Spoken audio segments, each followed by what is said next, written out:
The independent inquiry into child sex abuse and rape has been blasted as a cover-up by Rochdale whistleblower Maggie Oliver. The former detective, who resigned from Greater Manchester Police over the way they treated vulnerable rape gang victims in Rochdale, has told GB News that the inquiry chose to prioritise the voices of officials over survivors.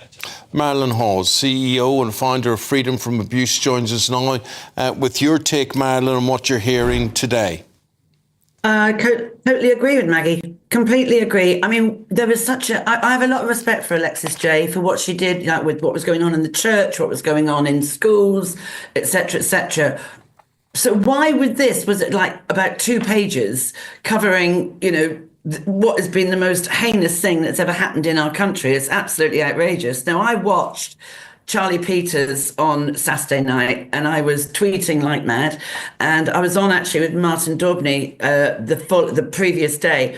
I had 131 emails from people supporting, and not just from the thing with the grooming gangs, but also victims who had been abused in child care homes, adults now whose plight was completely ignored by social services and councils, and it's absolutely outrageous. Now, what Charlie Peters uncovered, and I read up about the plight that he had to get anybody, any news channel, to actually listen to his programme. And you were the only ones. GB News, well done you, clap, clap, clap.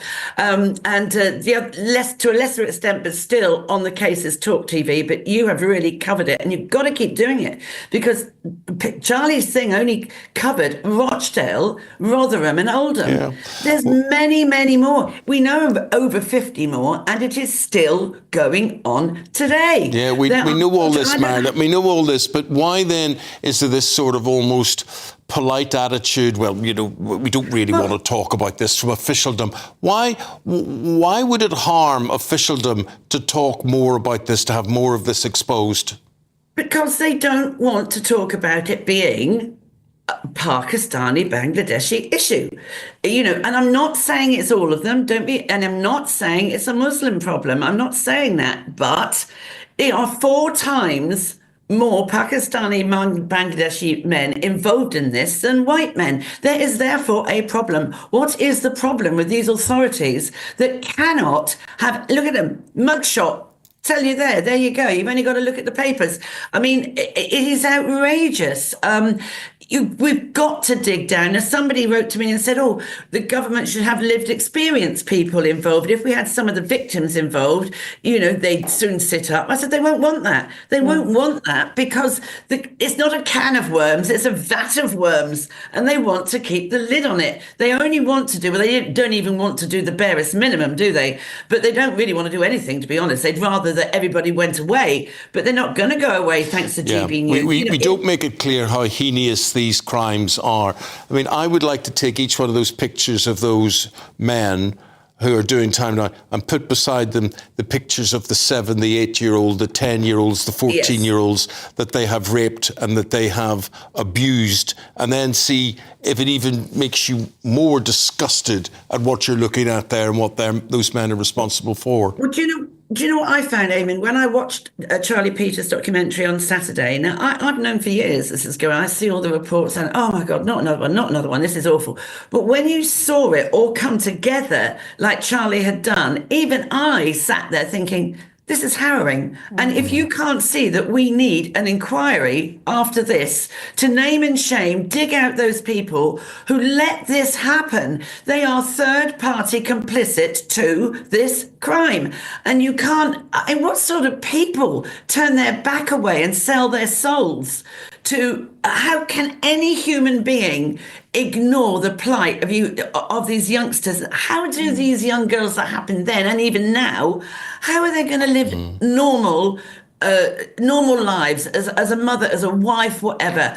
I mean, it really does affect your intimate relations. It affects those people for the rest of their lives. For the rest of their life. Yeah.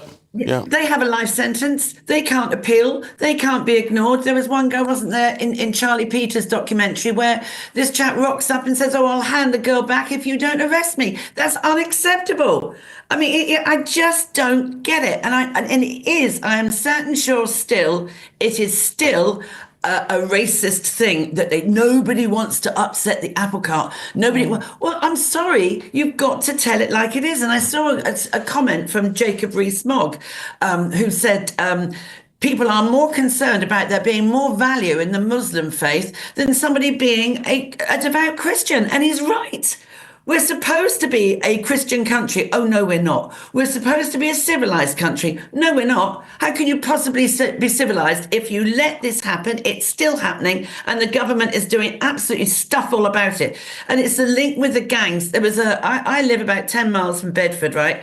And there was a young lad stabbed to death in the bus station in broad daylight 3 days ago. And I know from the police that was linked to county line gangs. It was a group of men, boys rather, teenage boys. And what's the government doing about this? And it's not just the Labour, it's the Tories. No one has tackled knife crime, which is nearly always related. And the way these gangs work, it's like the Russian doll effect, the little Russian doll. He's hidden away somewhere, or she's hidden away somewhere. And the obvious person is the one on the streets. And how these gangs work, and it's the same with these revolting men. If someone is disloyal to the gang, the person at the top, who's probably creaming in £10,000 a day cash, sends a missive out to the youngest in the gang that says, this person's been a little bit disloyal, hasn't brought enough money in, you've got to kill him. Now, if you don't do that, you yourself are going to get killed. These are brutal, murderous gangs. What is it that Keir Starmer and all other people need to understand? It is an outrage. And I don't expect to get 131 emails when I pop up my laptop on Sunday morning. Thank you very much for the support. And the support to you guys was massive. Massive. And please, I pray that you don't let this drop off, because and we won't, we've got Marilyn. to shame this government into doing a proper statutory inquiry, because it was like covered up. I totally agree with Maggie. Why did we have millions and millions we spent on every other community, but this was like this? And with the ICSA inquiry, with child sexual abuse, I helped people. I went to some of the inquiries when the victims were involved, and they handled it very well. But on this issue, why was it so depleted? And it makes no sense when people go, oh, there was a review. No, it was a rubbish review on this particular topic. It's outrageous. Marilyn, we're out of time with you, I'm afraid. But as you say, this is only going to push more for that national inquiry, another one. Thank you very much. And it's going to raise anger, and it will raise anger. And Wes Streeting can go and do one. If he thinks this is raising, oh dear, it might be racist tensions. You're causing racist tensions because you're not dealing with it. Okay. Yeah. Marilyn Hawes, thank you very much. Thank you. Always good to have you on the programme. And more questions as well as to this cover-up, as Maggie Oliver describes it as. Well, a government spokesperson from the Home Office has issued us the following statement, saying that no child should ever suffer sexual abuse or exploitation, and it is paramount that we do more to protect vulnerable children, which is why we're working at pace across government to drive forward real action.